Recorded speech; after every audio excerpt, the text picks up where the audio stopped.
Kamusta mga kaibigan? Ito na naman ang The Phil Project. At ngayon, pag-uusapan ko ang aking karanasan sa pag-aaral ng Florante at Laura.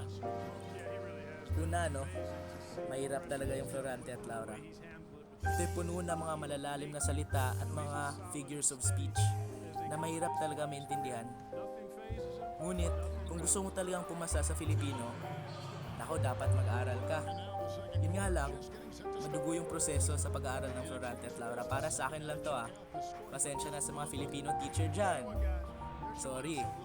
Pero, para maintindihan yung Florante at Laura, una, yung talasalitaan, napaka-importanteng bagay yan.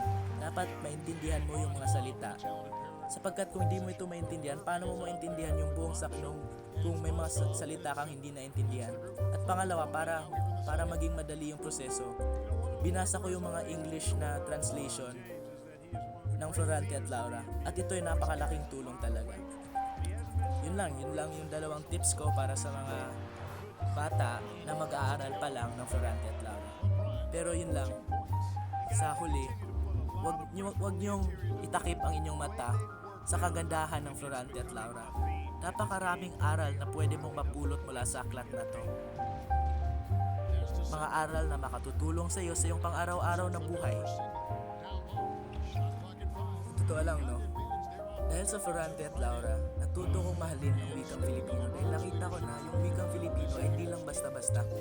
Kundi ito'y napakalawak, marami kang pwedeng gawin sa wikang ito. Kundi hindi lang sa pang-araw-araw na buhay, sa mga kwento, sa mga tula at iba pa. Sa huli, ito lang aking masasabi. Kung sabi ng iba mahirap yung Florante at Laura, wag kang maniwala sa kanila. Sahin mo muna ito. Ikaw mismo makapagsabi sa sarili mo kung mahirap nga ba ito or medyo kaya mo naman. Yun lang. Salamat. At good luck sa iyong pagbabasa ng Florante at Laura.